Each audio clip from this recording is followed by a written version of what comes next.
Pada malam itu hujan sangat deras diiringi kilauan cahaya petir menggelegar. Terlihat seorang pria sedang menggali sebuah kuburan. Dia lalu membawa si mayat itu dengan menggunakan gerobak.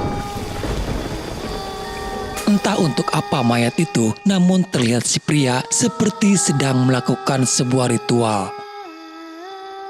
Memandikan si mayat dengan air kembang. Lalu melepas salah satu ikatan tali pocong yang ada di kepala. Berbagai mantra mulai dibacakan. Dan di sini film pun dimulai.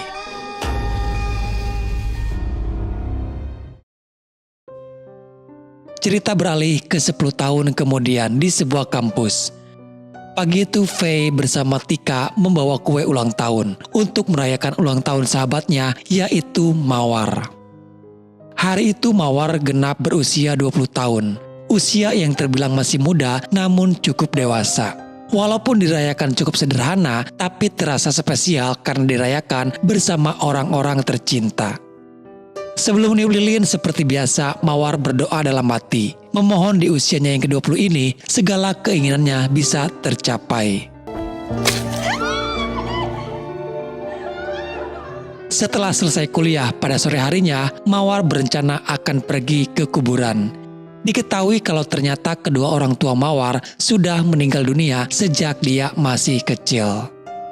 Tapi sebelumnya Faye sempat melarang Mawar, menyarankan Mawar untuk pergi besok siang saja. Karena ini sudah sore hari, takut malah nantinya Mawar kemalaman di jalanan. Tapi Mawar tidak terlalu menghiraukannya, dia tetap akan pergi. Lalu tak lama datanglah Alex, kekasih Faye yang sama-sama satu kampus bersama mereka.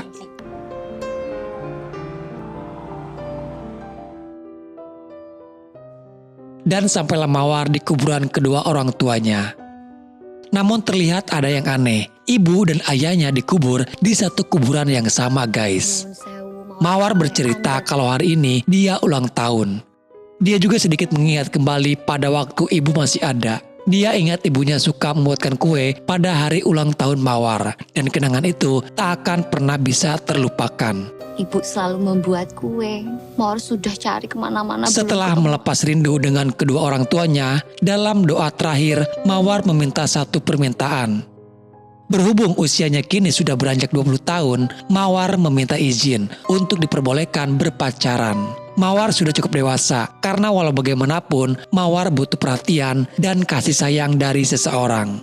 Doa itu pun dia panjatkan di depan kuburan orang tuanya. Kados bapak dumateng ibu. Namun setelah selesai berdoa, tiba-tiba ada hembusan angin meniup ke arah dirinya.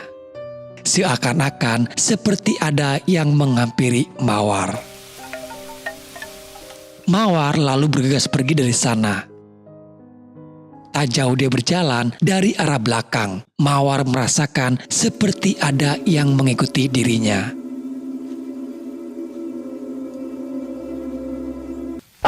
Dia dikejutkan ketika tiba-tiba ada anjing yang menggonggong di hadapannya. Di sini Mawar mulai merasakan gelisah dan sedikit ketakutan. Di sebuah asrama, Faye, Tika, Donna, dan Mawar tinggal di asrama yang sama. Kebetulan di sana juga sedang ada Alex. Mereka bertiga menunggu Mawar yang hingga sampai pada malam hari dia tak kunjung pulang. Tak lama kemudian, Mawar pun akhirnya pulang. Namun terlihat ada yang berbeda. Mawar terlihat ceria, senyum-senyum sendiri seperti orang yang sedang jatuh cinta. Dugaan mereka tidak salah, Mawar memang sedang jatuh cinta. Karena dia baru saja bertemu dengan kekasih pujaan hatinya. Mawar nampak malu ketika Faye dan Tika mengejek dirinya. Di dalam kamar, Mawar membuka tasnya. Di tas itu, dia mengeluarkan sebuah kotak kayu yang berisi pita berwarna merah. Entah pita apa, namun pita tersebut membuat Mawar begitu sangat bahagia. Semenjak saat itulah sikap Mawar mulai berubah. Mawar bercerita kepada Faye kalau cowok barunya itu baru bertemu kemarin. Namun walaupun baru pertama bertemu, tapi Mawar merasa sudah sangat dekat. Seperti sudah kenal sejak dari lama. Faye yang mendengarnya tentu saja ikut senang melihat Mawar bahagia. Seiring berjalannya waktu, sikap Mawar berubah kembali. Kini Mawar terlihat dingin dan jarang berbicara kepada teman-temannya. Dan pada suatu malam, Poati melihat Mawar sedang membuatkan kopi di dapur. Perilaku Mawar sudah sangat berubah drastis. Dia berkata kalau kopi ini untuk tamu yang sebentar lagi akan datang. Saat Pei berada di ruangan tamu, dia yang sedang mengerjakan tugas kuliahnya dan kebetulan sedang menggunakan alat rekam untuk merekam jurnalnya. Pei sempat terhenti karena mendengar ada suara seperti suaranya Mawar yang tertawa. Tapi saat Pei memanggilnya, tidak ada siapapun di sana. Pei memutar kembali rekaman suara itu dan tak sengaja justru di rekaman itu terekam suaranya Mawar. Mawar berbicara kepada seorang yang diduga kalau itu adalah kekasihnya yang bernama Restu.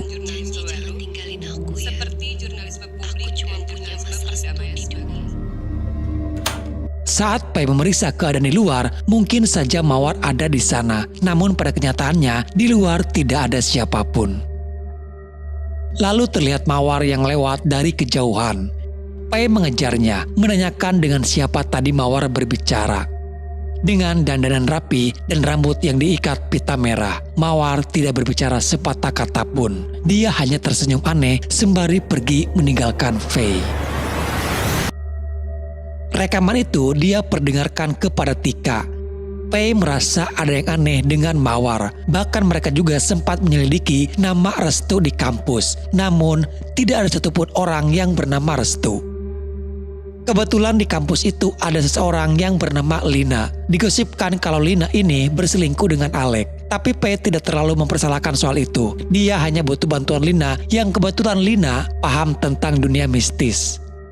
Diceritakan sebelumnya Alex sendiri pernah melihat ada sepasang mata di dalam kamar Mawar ketika Alex sedang menjemput Pei. Lalu Alex menceritakannya kepada Lina soal apa yang dia lihat. Cerita itu pun dipertegas oleh Fei karena Pei sendiri merasa ada yang aneh dengan Mawar belakangan ini. Setelah Mawar pulang dari kuburan dan mempunyai pacar yang bernama Restu. Ditambah lagi pada saat Mawar datang ke kuburan, kondisi Mawar sedang datang bulan. Dari apa yang diceritakan oleh Fei, kemungkinan besar Mawar ketempelan. Apalagi Mawar sedang datang bulan. Bisa jadi itu pemicu Mawar diikuti oleh makhluk goib. Dan untuk memastikan itu, Lina mencoba akan menerawangnya. Dalam penerawangan Lina, dia melihat sebuah kotak kayu mencurigakan. Lina meminta Fei untuk mencari kotak kayunya karena kemungkinan sumbernya berasal dari kotak kayu itu. Di hari itu juga Fei langsung pulang sebelum jam kuliah selesai. Dia meminta izin kepada Poati meminjamkan kunci kamarnya Mawar. Dengan alasan Fei sudah meminta izin kepada Mawar. Setelah ditelusuri, ternyata memang ada kotak kayu itu di atas meja. Kotak kayu tersebut berisi sebuah pita berwarna merah yang belakangan ini sering digunakan oleh Mawar. Namun dia terkejut karena tiba-tiba Mawar sudah ada di sana. Tapi untung saja Mawar tidak sadar kalau pitanya sudah diambil oleh Fei. Dengan Fei berani mengambil pitanya, itu sama saja dia sudah mengundang roh gentayangan untuk datang. Gangguan mulai terjadi dan menghampiri mereka satu persatu. Dan terakhir, gangguan itu juga menimpa kepada Fei sendiri. Fei seperti terjebak di dalam kain kafan dan tak bisa keluar dari sana. Dia tahu penyebab gangguan itu bersumber dari pitanya. Bermaksud ingin membuang pita itu, namun justru gangguan itu mengejar Fei.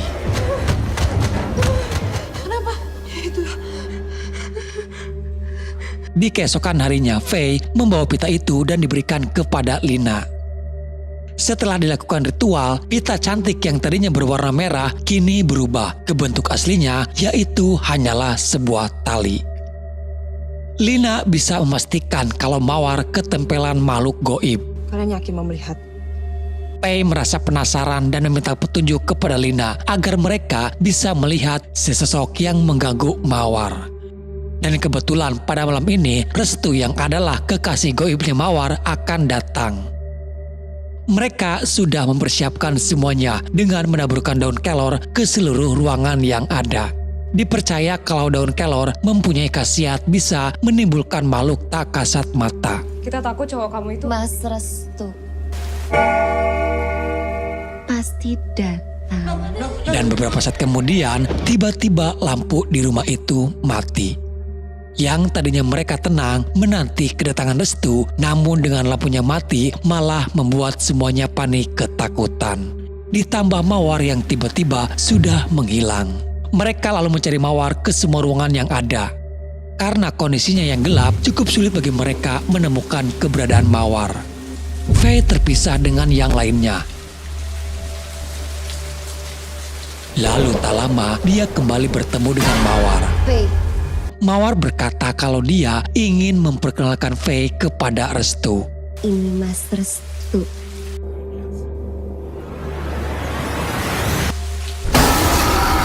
Dan seperti apa yang kalian lihat, Restu tak lain adalah sesosok pocong. Faye bertemu kembali dengan yang lainnya, dan disinilah mereka semua melihat bentuk asli Restu. Jarene mau ketemu Mas Restu. Mereka awalnya sempat kabur, namun Faye sadar kalau Mawar kini sedang dalam bahaya. Dia pun memberanikan diri kembali untuk mencari Mawar. Inilah saat-saat paling menegangkan. Di kondisi yang gelap gulita dan hanya mengandalkan lampu senter, Faye berusaha mencari keberadaan Mawar. Sesekali penampakan sesosok pocong itu muncul.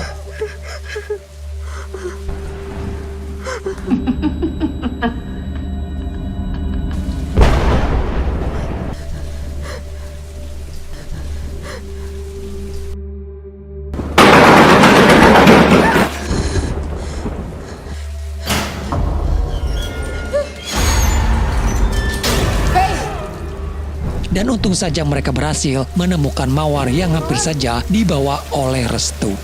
Memastikan Mawar sudah aman, pada malam itu juga Faye bersama Tika mendatangi ke tempatnya Lina. Namun hal yang cukup mengejutkan Faye ketika dia melihat Alex ada bersama Lina.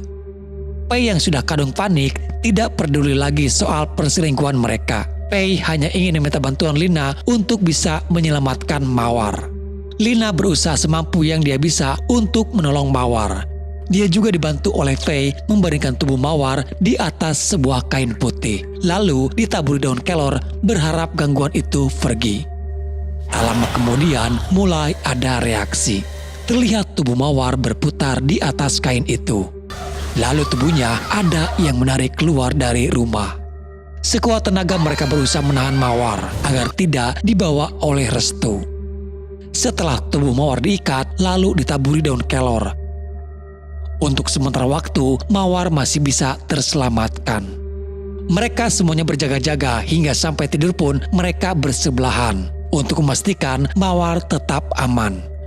Namun di pagi harinya, mereka kecolongan. Tiba-tiba Mawar sudah tidak ada lagi. Mereka pun menjadi panik mencari Mawar ke setiap ruangan yang ada. Tak lama kemudian, Melati datang. Melati adalah adik kandung Mawar. Dia yang berada di beda kota datang untuk bertemu dengan Mawar. Melati yang tidak tahu apa-apa, di sini Faye menceritakan semuanya apa yang terjadi kepada Mawar. Lina curiga kalau pocong itu kemungkinan ada hubungannya dengan keluarga Mawar. Dia yakin Restu membawa Mawar ke rumah orang tua mereka terdahulu. Lalu berangkatlah mereka berlima ke alamat rumah orang tua mereka di kampung. Setelah melakukan perjalanan yang cukup panjang, sampailah mereka di rumah itu. Rumah yang sudah lama tidak ditempati lagi semenjak kedua orang tuanya meninggal. Dan akhirnya mereka pun menemukan sebuah ruangan rahasia, di mana Melati sendiri tidak pernah tahu kalau ada ruangan tersebut. Ruangan yang lembab dan bau yang sangat menyengat. Dan yang membuat mereka terkejut, di ruangan itu ada pocong yang sudah tergeletak. Kalau dilihat dari apa yang sudah dilakukan, jelas ini adalah praktek pesugihan yang menggunakan pocong. Menurut sepengetahuan Lina, ritual pesugihan yang menggunakan pocong seperti ini biasanya sesosok pocong akan mengikuti orang yang ditempelnya selama 1000 tahun. Dan bahkan pelaku pesugihannya harus dikubur di tempat yang sama seperti di mana sang pocong berasal. Melati yang mendengarnya seakan tak percaya kalau kedua orang tuanya melakukan pesugihan. Sekarang satu-satunya yang bisa mereka lakukan adalah harus menguburkan kembali jasad itu ke tempat asalnya. Dan tempat asal kuburan Restu adalah tempat di mana ayah ibu mereka dikuburkan sekarang. Sudah tidak ada waktu lagi, jasad Restu harus segera dikuburkan. Mereka lalu bergegas ke tempat kuburan ayahnya Mawar. Namun sesampainya di sana mereka malah terpisahkan. Tersisa hanya tinggal Faye bersama dengan Melati. Dari kejauhan mereka melihat Mawar ada di semak-semak. Suasana diperparah dengan turunnya hujan pada malam itu, semakin membuat mereka sangat kesulitan. Tak mudah bagi Faye dan Melati menemukan kuburan orang tuanya. Karena tiba-tiba batu nisan kuburan di sana semuanya berubah menjadi atas nama kedua orang tuanya. Bahkan tak hanya itu, penampakan pocong pun sudah mulai menampakkan diri. Tapi untung saja Lina dan Tika melihat sebuah petunjuk di mana ada gerombolan orang-orang sedang membawa jenazah yang akan dikuburkan. Lina yakin kalau itu adalah petunjuk untuk bisa menemukan kuburannya. Setelah itu kondisi kembali normal, mereka pun bertemu kembali. Setelah mendapati kuburan itu, mereka langsung menggalinya. Jasad Restu harus dikuburkan bersama jasad kedua orang tua Mawar, agar Mawar bisa terlepas dari kutukan Restu. Dan benar saja, mereka menemukan Mawar ada di dalam kuburan.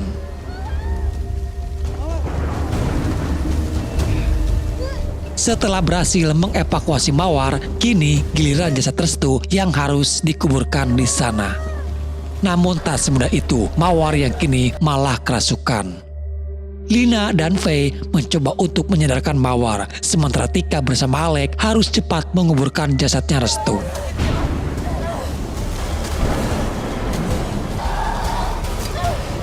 Dengan perjuangan yang tidak mudah, Alex dan Tika berhasil menyatukan jasad Restu.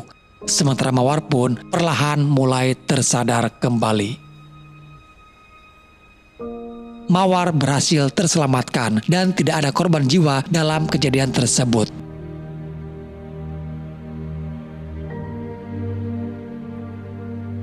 Setelah melewati masa-masa sulit, semuanya kembali normal.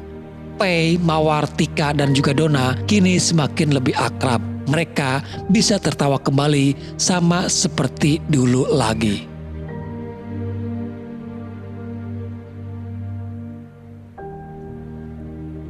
Namun ternyata kebersamaan mereka hanya sesaat. Bayang-bayang Restu masih terus menyelimuti Mawar. Hingga Faye mendapati surat di bawah pintu kamarnya. Surat dari Mawar yang mengucapkan salam perpisahan. Betapa dahsyatnya cinta pertama seorang gadis kepada sang kekasih pujanati.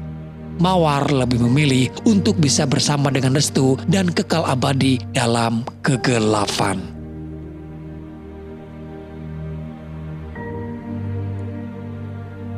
Di akhir film diketahui kalau Mawar sebenarnya sudah tahu apa yang dilakukan oleh ayahnya terdahulu. Dan pada waktu itu juga Mawar sudah dijodohkan dengan Restu. Satu pelajaran yang bisa kita ambil dalam film ini adalah jangan pernah berdoa untuk meminta sesuatu di kuburan.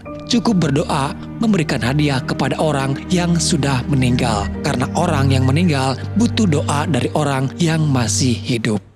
Dan semoga apa yang ingin diceritakan dan sampaikan bisa menghibur dan menemani luang waktu kalian. Sampai jumpa di video selanjutnya. Salam dari admin dan bye-bye.